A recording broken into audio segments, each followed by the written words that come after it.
આપણી સંકલ્પ ન્યૂઝ ચેનલને સબસ્ક્રાઇબ અને લાઇક કરો, બેલ આઇકન દબાવો જેથી આવનાર ન્યૂઝ અપડેટ્સની નોટિફિકેશન આપના મોબાઈલ પર સૌથી પહેલા પહોંચે. Like, subscribe and share the video. નમસ્કાર દર્શક મિત્રો, હું છું ચાંદની ચૌધરી. સંકલ્પ ન્યૂઝમાં આપ સૌનું સ્વાગત છે. સમાચારની શરૂઆત કરતા પહેલા એક નજર આજના મુખ્ય સમાચાર પર.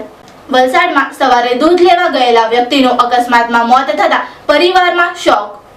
વાહન ચાલકે રાહદારીને ટક્કર મારતા યુવાન 10 ફૂટથી વધારે ઊંચે હવામાં ઉછળ્યો.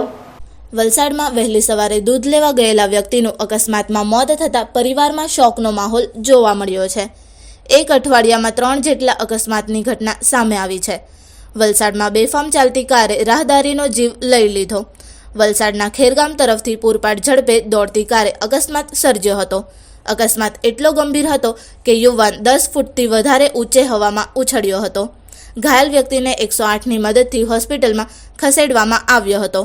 હોસ્પિટલ પહોંચ્યા બાદ હોસ્પિટલના તબીબે યુવાનને મૃત જાહેર કર્યો હતો. આ અકસ્માતની સમગ્ર ઘટના સીસીટીવી કેમેરામાં કેદ થઈ હતી. ઘટના અંગે પોલીસે વધુ તપાસ હાથ ધરી છે.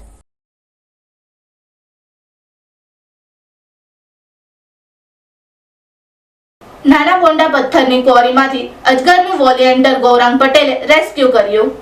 કપરાડા તાલુકાના નાના પોંડા ખાતે આવેલી એક પથ્થરની ક્વોરીમાં મહાકાય અજગર જોવા મળ્યો હતો.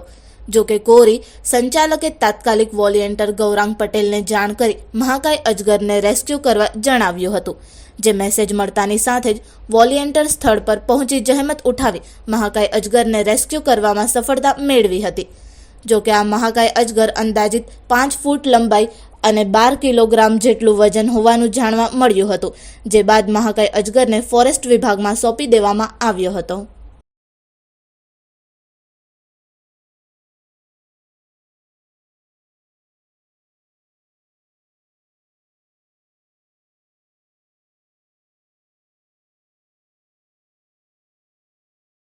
વલસાડ કાજનહરી ગામે પીએમસી પ્રાથમિક શાળામાં સ્પોર્ટ ડે યોજાયો.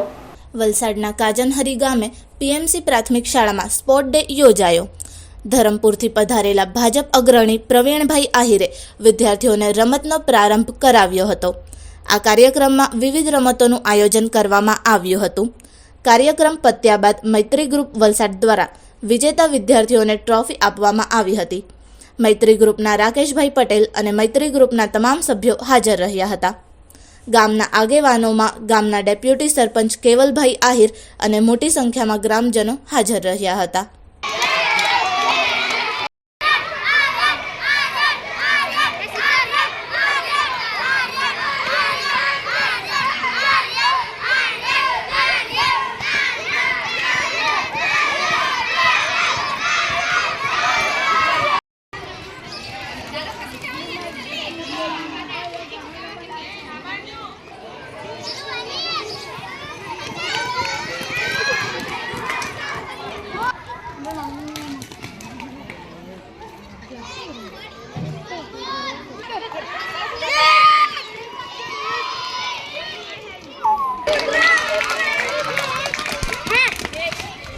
વાપીમાં જનોઈ કાર્યક્રમમાં નાણામંત્રી કનુભાઈ દેસાઈએ બટુકોને આશીર્વાદ આપ્યા. વાપીમાં અનાવિલ સમાજ દ્વારા છેલ્લા 3 વર્ષથી યજ્ઞોપવિતના જનોઈ કાર્યક્રમનું આયોજન સફળતાપૂર્વક કરવામાં આવે છે. આ આયોજનમાં એક સાથે 36 બટુકોને જનોઈ ધારણ કરી છેલ્લા 3 વર્ષમાં 100થી વધુ બટુકોએ જનોઈ ધારણ કરી છે.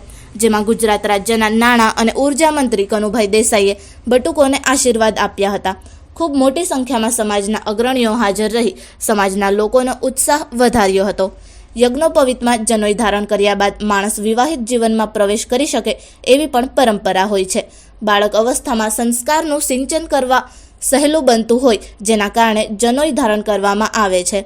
અનાવિલ સમાજના 4000થી વધુ લોકોએ આ પ્રસંગમાં આવી સમાજ માટે એકતા સંગઠનનું ઉમદા ઉદાહરણ પૂરું પાડ્યું છે. સમાજની એકતા બની રહે એ માટે ભેગા મળી કાર્યક્રમને સફળ બનાવવા સહયોગ કર્યો હતો.